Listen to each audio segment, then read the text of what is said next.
ভাবুন, বিশ্বের সবচেয়ে শক্তিশালী সামরিক শক্তি, এয়ারক্রাফট ক্যারিয়ার, ডেস্ট্রয়ার, মিসাইল সবকিছু থাকার পরেও তারা থেমে গেছে।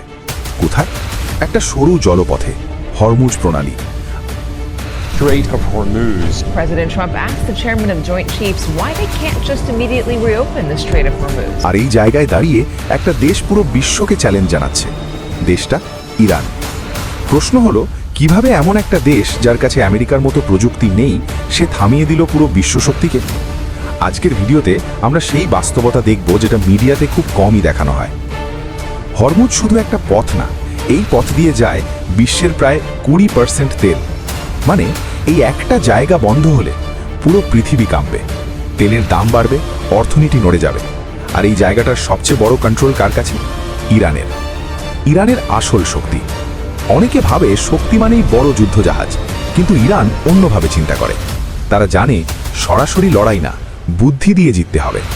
এই জন্য তারা তৈরি করেছে অ্যাসিমেট্রিক ওয়ারফেয়ার স্ট্র্যাটেজি, মানে ছোট শক্তি দিয়ে বড় শক্তিকে হারানো।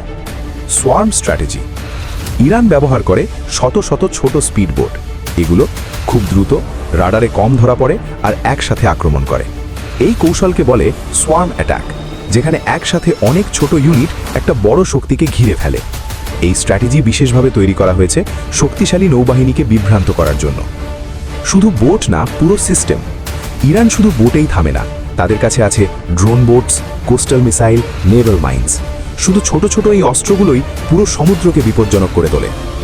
এখন আসল কথা, কেন এত শক্তিশালী আমেরিকা এখানে সমস্যায় পড়ে?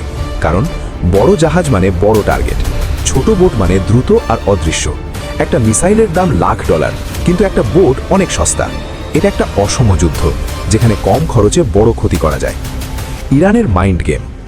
সবচেয়ে বড় বিষয় হলো, ইরান শুধু যুদ্ধ করে না, মানসিক চাপ তৈরি করে। তারা এমন একটা পরিস্থিতি তৈরি করে যেখানে জাহাজ যেতে ভয় পায়, কোম্পানি ঝুঁকি নিতে চায় না, ফলে যুদ্ধ না করেই পুরো পথ বন্ধ হয়ে যায়। তাহলে A-10 কেন আসে? এই অবস্থায় আমেরিকা বাধ্য হয় পুরনো বিমান ব্যবহার করতে, A-10 ওয়ার্থহগ।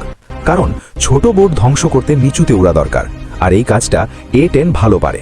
কিন্তু এটাও পুরো সমস্যার সমাধান না, কারণ ইরানের স্ট্র্যাটেজি শুধু এক জায়গায় না, পুরো সিস্টেম জুড়ে। সবচেয়ে বড় সত্যটা হলো, ইরান বড় যুদ্ধ জিততে চায় না, তারা কন্ট্রোল চায়। এই স্ট্র্যাটেজি এমন যেখানে শত্রু ঢুকতে ভয় পায়, আর সেটাই আসল জয়। আজকের পৃথিবীতে যুদ্ধ মানেই শুধু শক্তি না, বুদ্ধি প্লাস কৌশল প্লাস মানসিক চাপ। আর হরমুজ প্রণালীতে ইরান দেখিয়ে দিয়েছে ছোট শক্তিও বিশ্বকে থামিয়ে দিতে পারে। যদি তুমি এমন ডিপ অ্যানালিসিস ভিডিও পছন্দ করো, তাহলে লাইক দাও আর কমেন্টে লেখো